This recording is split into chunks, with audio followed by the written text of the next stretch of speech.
gagasan dan wacana 3 periode dan perpanjangannya. Maka pilihan kami melihat sosok yang bisa menggantikan presiden di 2024 nanti, Presiden Jokowi, adalah Mas Ganjar Pranowo. Akhirnya pilihan itu kita deklarasikan di Jawa Timur dengan kawan-kawan relawan yang lainnya. Nah, akhirnya kita sepakat bahwa Mas Ganjar lah yang layak untuk menggantikan Jokowi nantinya.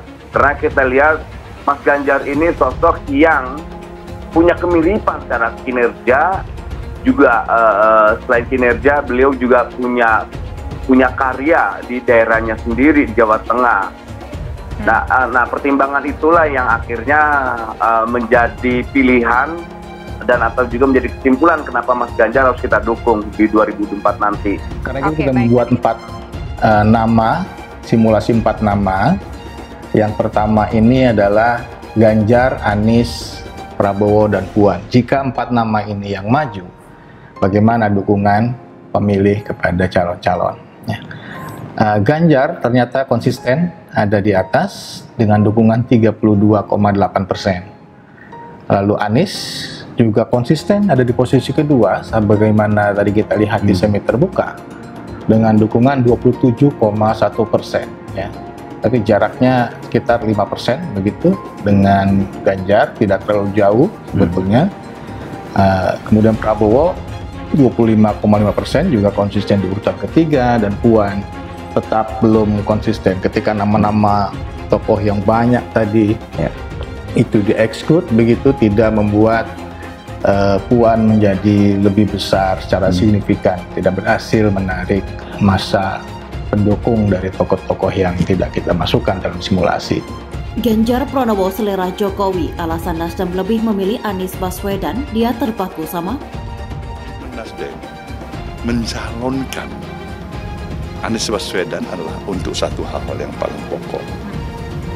Bagaimana dia melihat perspektif keutuhan bangsa ini akan jauh lebih bisa memungkinkan kita untuk berkonsentrasi melanjutkan episode pembangunan yang sudah dijalankan oleh Presiden Jokowi. Itu satu tekan kita. Ada kekurangan, itu tanggung jawab kita bersama untuk memperbaikinya. Tapi kalau itu juga mesti dianggap tidak pas, itu nggak apa-apa bagi yang menganggapnya.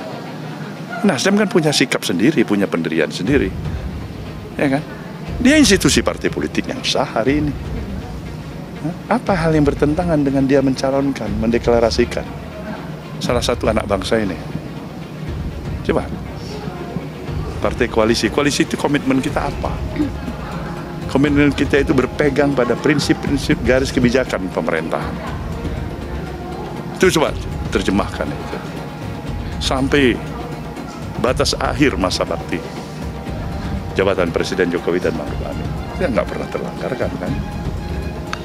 Apa ada kesepakatan di koalisi kita harus mencalonkan calon si A, kalau si B itu melanggar? Nah, kalau memang ada ADART-nya seperti itu lain cerita kan?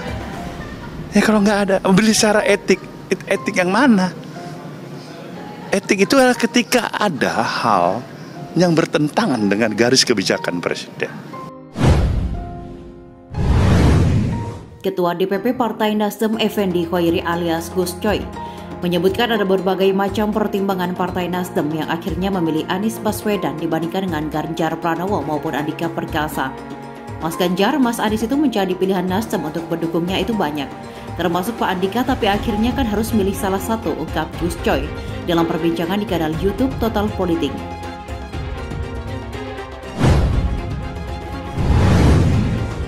Dirinya mengatakan harus memilih tokoh yang paling siap, sementara Ganjar sendiri terlihat setia akan PDI Perjuangan. Ketika milih Anies, karena dari sekian yang merespon itu Anies, Mas Ganjar karena terpaku pada partainya, setia pada partainya, kita tidak pada saat itu harus menampilkan yang paling siap adalah Mas Anies, imbuhnya. Lebih lanjut, Gus Coy menyebutkan bahwa jika suatu saat Ganjar diusung oleh partai lain, Nasdem akan bersaing dengan sehat. Artinya ketika Mas Ganjar diusung oleh siapa, kita tidak akan memusuhi, tidak akan mencari kesalahan, kita ingin tampil berkompetisi secara fair. Karena masing-masing ini sudah pernah kita usung. Gus Coy dalam acara yang sama menyebutkan bahwa Nasdem dan Presiden Jokowi memang memiliki selera berbeda untuk Capres 2024. Jika Nasdem sudah mantap mengusung Anies, Gus Coy menyebut bahwa Jokowi condong mendukung Gubernur Jawa Tengah Ganjar Pranowo. Presiden Jokowi sebagai presiden yang mau berakhir jabatannya 2 tahun ke depan, selalu dia ada di pikiran ingin sukses. Subjektif dia, Jokowi dalam konteks pemilihan presiden, dia ingin kira-kira Ganjar, ujar Gus Coy. Kami juga memahami Pak Jokowi akan memaklumi ketika partai lain atau Nasdem punya selera lain. Itu soal selera, jadi bukan soal substansi imbuhnya.